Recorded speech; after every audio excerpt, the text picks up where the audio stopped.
আমার জামাই অটো চালায়, তা তোমার সমস্যা কি? আমার তো কোনো সমস্যা নাই, মানুষ গেলে আমার যাবে, তোমার তো যাবে না। তোমার আরেক মেয়ের তো বড়লোক জায়গায় বিয়ে দিছো, সেখানে যাও, আমাকে তো ফোন দেওয়ার প্রয়োজন নাই। আমাকে কেন ফোন দিছো? আমার বাড়িতে আর তোমাদের কখনো আসতে হবে না। কেন তোমার ওই বড়লোক মেয়ের বাড়িতে ফল ফ্রুট মাছ মাংস সবই তো পাঠিয়ে দাও। কেন পাঠায় দাও বুঝি না, ওই মেয়ের জামাই বড়লোক বলে। আর আমার জামাই অটো চালায় তো তাই তোমাদের কাছে কোনো দাম নাই। আমার জামাইয়ের সমান তোমাদের দিতে হবে না, আমার জামাইয়ের সমান আল্লাহই দিবে। শোনো, আজকে থেকে মনে করবা তোমাদের একটা মাত্রই মেয়ে। তোমাদের দুইটা মেয়ে ছিল না, মনে করো একটা মেয়ে মরে গেছে। তোমাদের যে মেয়েকে বড়লোক ঘরে বিয়ে দিছো না, সেটাই তোমাদের মেয়ে। আমার তো গরিব ঘরে বিয়ে হয়েছে, আমি তো ফকিন্নি থাকি। আর একটা কথা শুনে রাখো, আমার জামাই হয়তো বা অটো চালায়, কিন্তু এলাকায় তার একটা অন্যরকম সম্মান আছে।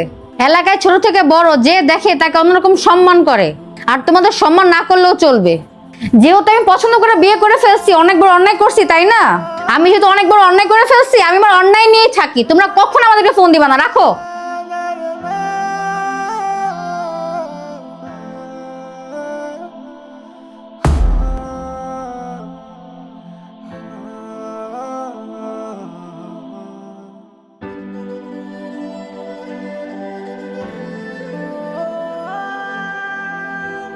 এই নাও আজকের বাজার। আর কি ব্যাপার, আমার সাথে তুমি এইভাবে কথা কইলা কেন? আর মায়ের সাথে কি কেউ এইভাবে কথা বলে? ভালো করছে এইভাবে কথা বলে। দেখো, ওনারা তো ঠিকই কইছে, আমি একটা গরিব, আমি তো তোমার সুখে শান্তিতে রাখতে পারি না। ওরা তো কথা শোনাইবই। আসলে আমার আজকের দিনটা এসে মনে হইতেছে কি, তুমি আমার বিয়া কইরা খুব ভুল কাজ করছো।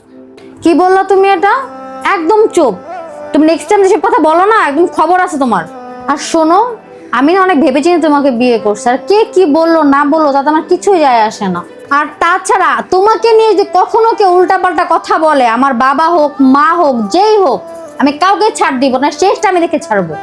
শোনো, তুমি ভ্যান চালাও অটো চালাও যাই চালাও, আমি তোমার সাথে সুখে আছি, এটাই আমার জন্য যথেষ্ট। আর আমি যদি তোমার সাথে সুখে থাকতে পারি তাদের কি সমস্যা? ভিডিওটি শেয়ার করে সবাইকে দেখার সুযোগ করে দিবেন। ধন্যবাদ।